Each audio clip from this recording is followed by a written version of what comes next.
In the middle of the 20th century, the Trappist monk Thomas Merton retreated to a hermitage in the woods of Kentucky to write.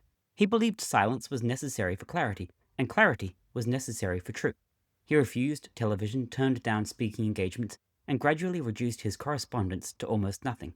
His monasticism was not only spiritual, it was also a logistical operating system designed to produce deep, coherent thought. Around the same time, Norbert Wiener was inventing cybernetics, John von Neumann was building models for self-replicating automata, and Claude Shannon was outlining information theory. They saw noise differently, as a feature to be managed, compressed, monetized. The modern information economy was being born while Merton was choosing silence. Each represented a different theory of communication and, if you'll allow a little license, a different theory of the self. The creator-monk path lives somewhere in between. It rejects the maximalism of scale, but it doesn't quite retreat from public life. It favors solitude, but with an internet connection. It is not anti-growth, but it is growth constrained by design, as if the point was to avoid turning a mind into a brand. I've been thinking about this a lot lately, as I refocus and try to lock in on a few things. There are creators who want to build empires, and there are creators who want to build bodies of work. And the distinction is clearer than it used to be. A decade ago, there was less pressure to choose. You could be an essayist with a blog and grow slowly, somewhere between hobby and hustle. Now to make content is to be immediately, inescapably content-driven. Algorithms do not reward moderation. Audiences do not incentivize restraint. The creator monk says, no YouTube funnel, no CRM, no growth hacks, no brand partnerships. They write essays that take 3 months. They build tools for 100 users instead of 100,000. And they live intentionally at the subscale. This isn't virtue necessarily. It's a sort of architecture. The costs of scale are real. You must divide your focus across more channels, more formats, more team members. The cognitive load increases linearly, but the marginal gains plateau. At some point, you stop creating and you start managing. Software startups face the same dilemma. Basecamp's founders famously turned down VC money and capped headcount. They wanted to stay small on purpose, not to signal humility, but to preserve sovereignty. They understood that the minute you optimize for scale, you subordinate every other variable to it. Product quality, user intimacy, personal time, they all get compressed in the gears. The creator monk optimizes for something else, continuity. They want a life that produces output without needing to multiply inputs, a life that does not need to scale to be valid. There is a risk here. The creator monk can become performance. You start posting screenshots of your minimalist iPhone and you talk too loudly about not being on Twitter. The monk can become an influencer of austerity. But posturing aside, there is a deeper instinct that truth or craft or beauty requires distance. The Romantic poets knew it, and so did Emily Dickinson. She wrote nearly 1,800 poems in almost complete seclusion, and she published only 10 in her lifetime. Her reward was not platform growth, it was fidelity to language. Withdrawal itself is not Luddism, it is selective filtration. To build a life that doesn't scale is to place a higher value on signal than reach. It is to treat attention like a finite substance, not a currency or a mineral to be mined.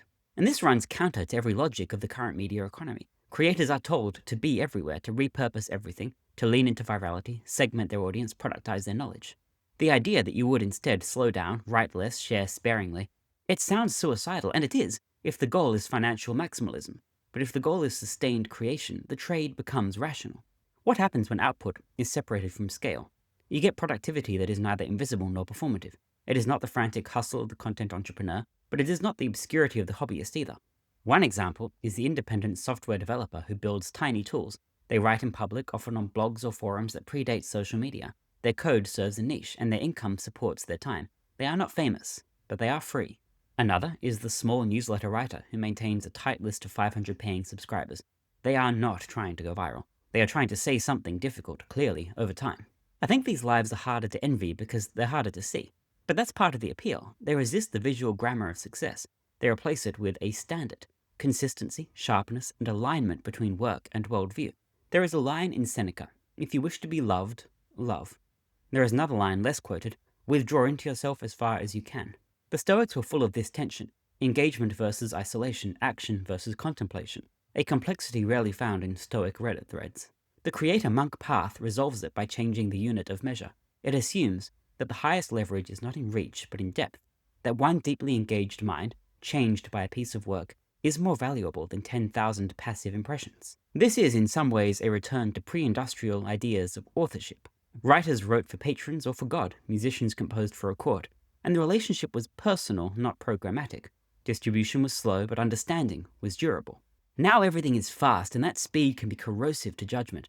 The creator monk does not fight speed by yelling at it. They simply decline to operate on its frequency. This path is not morally superior.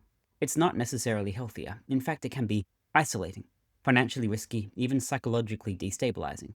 It's easy to romanticize solitude until it starts to feel like erasure. But that's the point, isn't it? The choice to build a life that doesn't scale is not a moral claim. It's a structural trade-off. You get depth, but you lose reach. You get autonomy, but you forfeit volume. You get clarity, but you lose applause. Some people shouldn't take the trade. They thrive in audience-rich environments. They need feedback, fast iteration, the energy of growth. Others find that the cost of exposure is too high. They want the silence of Merton, the precision of Dickinson, the sovereignty of Basecamp. And it is hard to tell which one you are. You only find out by testing the system, and then by listening to what comes back, not in likes or in shares, but in your own output. Are you making what you wanted to make?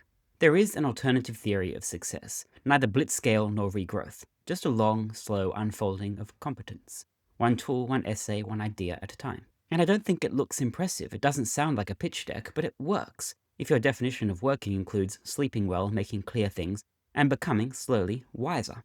It is, I would say, a humble path, but not a passive one. In a world where everything is being sucked into the machinery of scale, choosing not to scale is one of the few rebellions that doesn't actually require someone else's permission. You just start, you go quiet, and you build.